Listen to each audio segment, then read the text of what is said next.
Você abre os olhos no meio da madrugada. O ar está pesado, carregado pelo cheiro de fumaça e suor.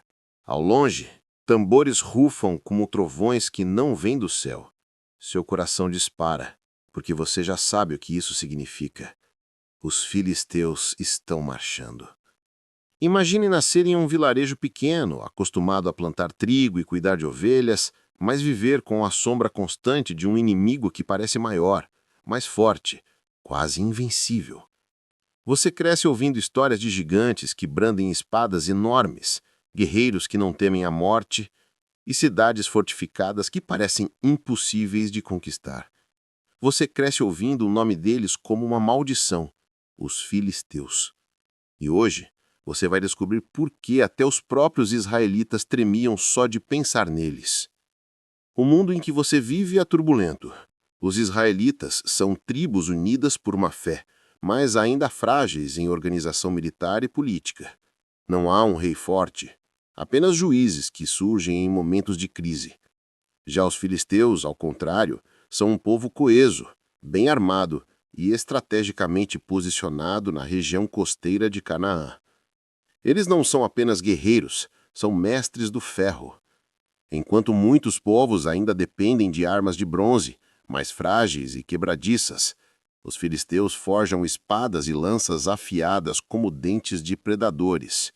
É como colocar guerreiros medievais com armaduras de aço contra camponeses com paus e pedras. A diferença tecnológica é brutal. Suas cidades, Gaza, Ascalon, Asdod, Ecrom e Gate, não são apenas pontos no mapa, mas fortalezas que funcionam como muralhas vivas contra qualquer invasão. Cada uma delas pulsa com comércio, rituais e principalmente com guerreiros treinados desde jovens. E você, um israelita comum, sabe que enfrentar os filisteus não é apenas enfrentar homens, é enfrentar um sistema inteiro, uma engrenagem de guerra que parece não conhecer falhas. Desde cedo você aprende a viver no medo. Toda vez que os israelitas colhem trigo, há sempre o risco de vê-lo saqueado. Toda vez que alguém sonha com liberdade, logo vem a lembrança da opressão filisteia.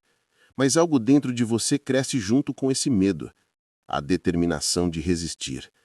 Você aprende a manejar a funda, a pedra, o arco rudimentar. Seus músculos se acostumam à vida dura do campo, mas sua mente se acostuma à ideia de que um dia terá que lutar contra guerreiros maiores, mais fortes, mais cruéis. Você se lembra da história que seus pais contaram? Sansão, o juiz que sozinho desafiou os filisteus, mas que acabou traído pelo coração e caiu em humilhação. A lição é clara. Até os mais fortes podem ser destruídos por eles. E ainda assim, você treina, porque no fundo sabe que não há escolha.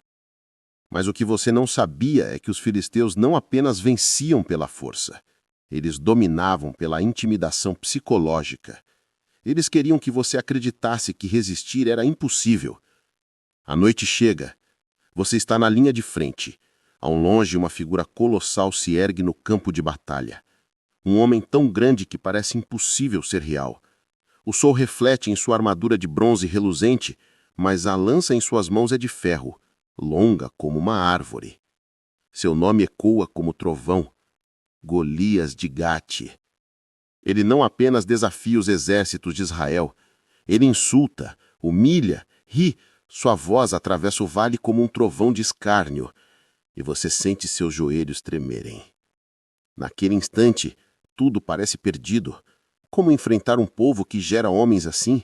Como lutar contra guerreiros que parecem ter nascido apenas para esmagar você?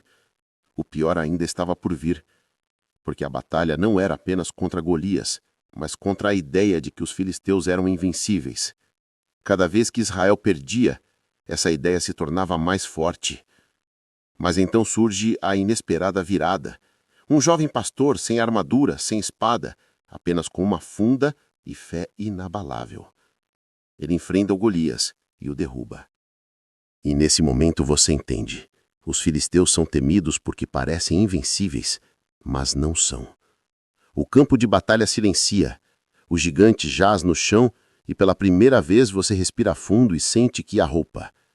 Mas a vitória tem um gosto agridoce, porque você sabe que os filisteus não desapareceram naquela noite.